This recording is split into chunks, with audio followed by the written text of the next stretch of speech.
Buenos días, buenas tardes, buenas noches, bienvenidos a un nuevo video de música e historia. Hoy se va a seguir hablando de Jean-Philippe Rameau, 7 años de silencio. Tras algunos años en que compuso una obra maestra tras otra, Rameau desapareció misteriosamente durante 6 años de la escena lírica y casi de la escena musical, puesto que no estrenó nada salvo en 1744 esa nueva versión de Dardanus. No se sabe la razón de este repentino silencio, aunque pudiera deberse a un desacuerdo con las autoridades de la Académie Royale de Musique. Rameau se consagró probablemente a su puesto de director de orquesta de la Poblinière, pues en esa época sin duda había dejado ya todos sus puestos como organista, el último en 1738, el de la iglesia de Saint-Croix de la Bretonnerie. No escribió tampoco ningún escrito teórico más y parece que solo compuso en esos años las piezas de clavecín en concert nacidas probablemente de conciertos organizados en casa del Fermier General y que es la única incursión de Rameau en el campo de la música de cámara. En 1740 nació su tercer hijo, Alexandre, y el padrino fue la Poblinière. El niño murió antes de 1745. La última hija, Marie Alexandrine, nació en 1744. A partir de ese mismo año, Rameau y su familia tendrán un apartamento en el Palacio del Fermier General, en la Rue de Richelieu. Dispusieron de él durante 12 años, aunque probablemente conservaron su propio apartamento de la Rue Saint-Honoré. Pasarán también todos los veranos en el castillo de Passy, adquirido por la Poblinière, donde Rameau se hará cargo del órgano. Jean-Jacques Rousseau llegó a París en 1741 y fue introducido en la casa de la Poblinière en 1744 o 1745 por mediación de una prima de Madame de la Poblinière. Aunque admirador de Rameau, fue recibido sin simpatía y con cierto desprecio por este, ya que perseguía a la dueña de la casa, entonces el mejor sustento del compositor. Rousseau estaba muy orgulloso de la invención de un sistema cifrado destinado a anotar la música mucho más simple, según él, que el sistema tradicional de la Portée. Rameau no tardó en refutarla por razones prácticas que el inventor estuvo obligado a admitir. Habiendo asistido en casa del Fermier General a la representación de una ópera, Les Mus Galants, de la que Rousseau se presentaba como autor, Rameau lo acusó de plagiario, habiendo descubierto entre diferentes partes de la obra desigualdades de calidad musical que suponía debidas a diferentes manos. La animosidad nació entre ambos de este primer contacto y no hizo sino crecer en los años venideros. Segunda carrera lírica. Rameau reapareció en la escena lírica en 1745 y ese mismo año, con más de 60 años, iba a monopolizar casi la temporada con el estreno de 5 nuevas obras que hablan de su vitalidad. El 23 de febrero, La Princesa de Navarre, comedia ballet con libreto de Voltaire, representada en Versalles con ocasión de la boda de Luis Delfín de Francia. El 31 de marzo, Platé, comedia lírica de un estilo inédito, estrenada en Versalles, que en el registro cómico fue la obra maestra de Rameau. El 12 de octubre, Les Fêtes de Poligny, ópera ballet. El 27 de noviembre, Le Temple de la Gloire, ópera ballet con libreto de nuevo de Voltaire, representada en Versalles para festejar la victoria de Fontenoy, guerra de sucesión de Austria, que será casi rehecha al año siguiente. Y por último, el 22 de diciembre, Les Fêtes de Ramire, acto de ballet representado en Versalles. Rameau se convirtió en el músico oficial de la corte. Fue nombrado compositor de la música du Cabinet du Roi en el mes de mayo y recibirá en adelante una pensión anual de 2.000 libras. Les Fêtes de Ramire era una pieza de puro divertimento en que la música debía reutilizar parte de la compuesta para la princesa de Navarre con un libreto mínimo escrito por Voltaire. Al estar ocupado con el Temple de la Gloire, Jean-Jacques Rousseau, solo un buen músico, pese a sus pretensiones, fue el encargado de la adaptación musical, pero no llegó a terminar el trabajo a tiempo. Rameau, posiblemente nervioso, se vio obligado entonces a hacerlo él mismo, al precio de la humillación de Rousseau. Este nuevo incidente degradó aún más unas relaciones ya en ese momento muy agrias. Tras el fuego d'artifice de 1745, el ritmo de producción del compositor va a continuación a ralentizarse, aunque Rameau seguirá componiendo para la escena de manera más o menos regular hasta el fin de su vida, y ello sin abandonar sus investigaciones teóricas ni tampoco sus actividades polémicas y panfletarias. Así, compuso en 1747 Les Fêtes de l'Hymen et de l'amour y su última obra para el clavecín, una pieza aislada titulada La Dauphinée. En 1748, la Pastoral Saiz, el acto de ballet Pygmalion y la ópera ballet Les Surprises de l'amour en 1749. La Pastoral Naïs para celebrar la Paix d'Aix la Chapelle y la tragedia lírica Zoroastre, pieza innovadora en que suprime el prólogo reemplazado por una simple obertura.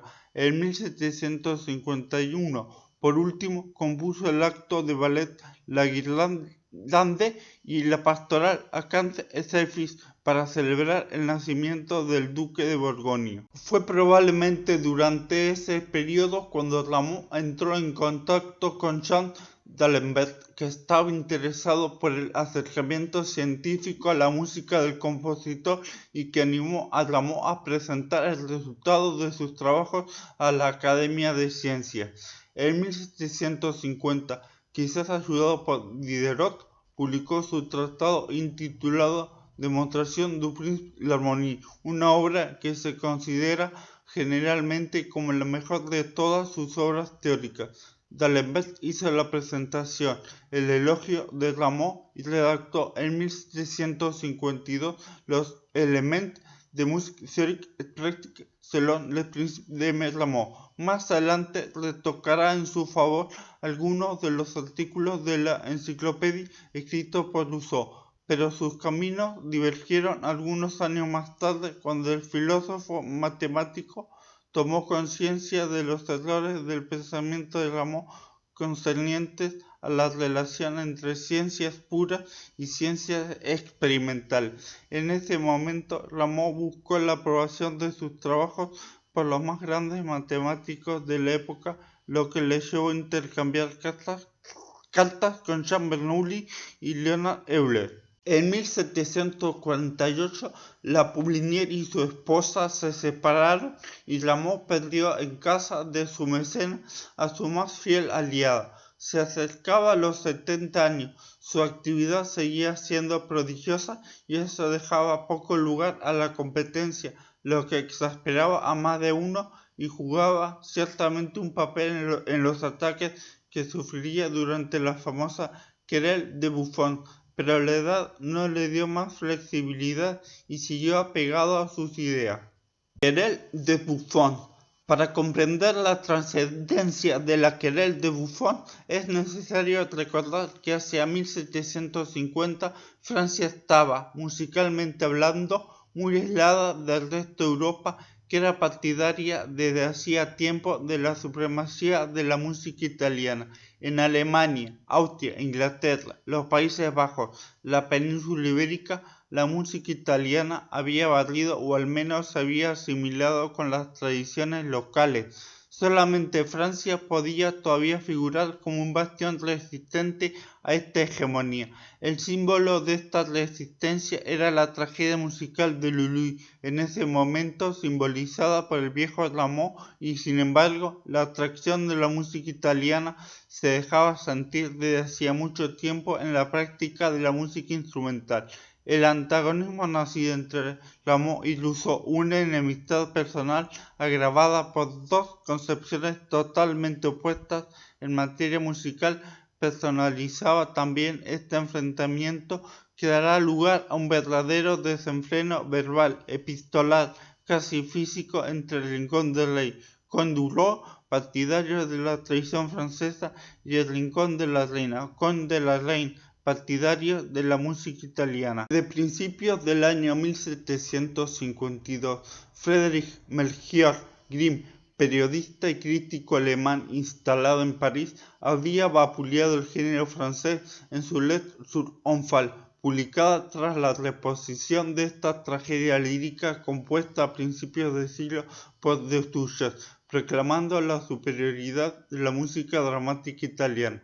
Rameau no se dio por aludido por este panfleto, ya que Grimm en esa época tenía una elevada opinión de Rameau en tanto que músico. El 1 de agosto de 1752, una troupe itinerante italiana se instaló en la Académie Royale de Musique para dar representaciones de intermezzos y óperas bufas. Debutaron con la representación de La Serva Padrona de Pergolesi, una obra que ya había sido ofrecida en París en 1746, sin atraer la menor atención. Esta vez sí fue un éxito. La intrusión en el templo de la música francesa de estos bufones dividió a la inteligencia musical parisina en dos bandos.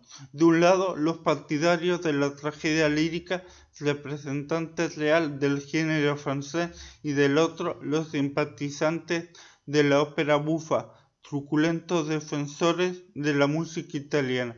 Entre ambos bandos nació una verdadera disputa panfletaria que animará los círculos musicales, literarios y filosóficos de la capital francesa hasta 1754. De hecho, la querelle de Buffon, desencadenada bajo un pretexto musical, era en el fondo la confrontación de dos idearios estéticos, culturales y al final políticos, definitivamente incompatibles. De un lado, el clasicismo, asociado a la imagen del poder absoluto de Luis XIV, del otro, el espíritu de las luces. La música tan refinada de Rameau se encontró puesta dans le même sac que las piezas teatrales que le sirvieron de molde y de argumento con sus bátulos de mitología, maravillas y máquinas a las que los filósofos querían oponer la simplicidad, lo natural y la espontaneidad de la ópera bufa italiana, caracterizada por una música que daba primacía a la melodía.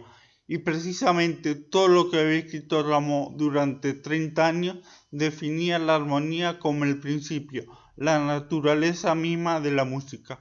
Así era difícil la reconciliación del músico erudito, seguro de sus ideas, orgulloso, testarudo y pendenciero con Rousseau, un músico amateur al que Rameau despreció desde el principio, puesto que se había permitido contradecir sus teorías. Su reivindicación llegó también a la enciclopedia, ya que fue a Rousseau a quien Diderot encargó la redacción de los artículos sobre la música. El Rincón de la Reina agrupaba a los enciclopedistas, con Rousseau, Grimm, Diderot, Holbach y más tarde D'Alembert. Las críticas se focalizan en Rameau, principal representante del Rincón del Rey. Intercambian un número considerable de libelos de artículos, más de 60, los más virulentos provenientes de Grimm, Le Petit Prophète de Broda y de Rousseau, Lettres sur la musique française, donde se afirma que a la lengua francesa solo le conviene el recitativo y es imposible para otra clase de música. Rameau no se está quieto. Observación sur notre instinct por la música, y continuará lanzando sus dardos mucho después de que la querelle se hubiera extinguido. Les Erreurs sur la musique, les Encyclopédies, 1755. Suite des Erreurs, 1756.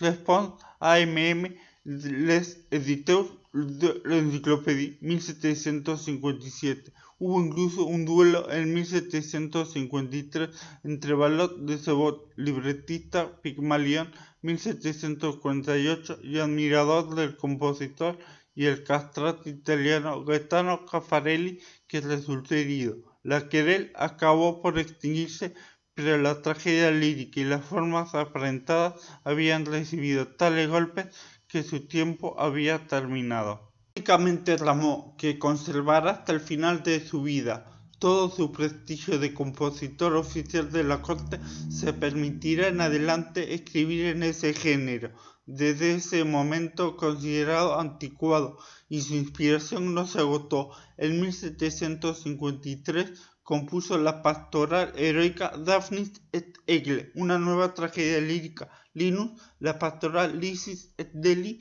Estas dos últimas composiciones no fueron representadas y su música se perdió, así como el acto de ballet Les Verités. En 1754 todavía compuso dos actos de ballet, la Naissance d'Osiris, para celebrar el nacimiento del futuro Luis XVI y Anacreón, así como una nueva versión de Castor et Pollux. Si les gustó el video, denle like, suscríbanse al canal, compártanlo y comenten. Gracias.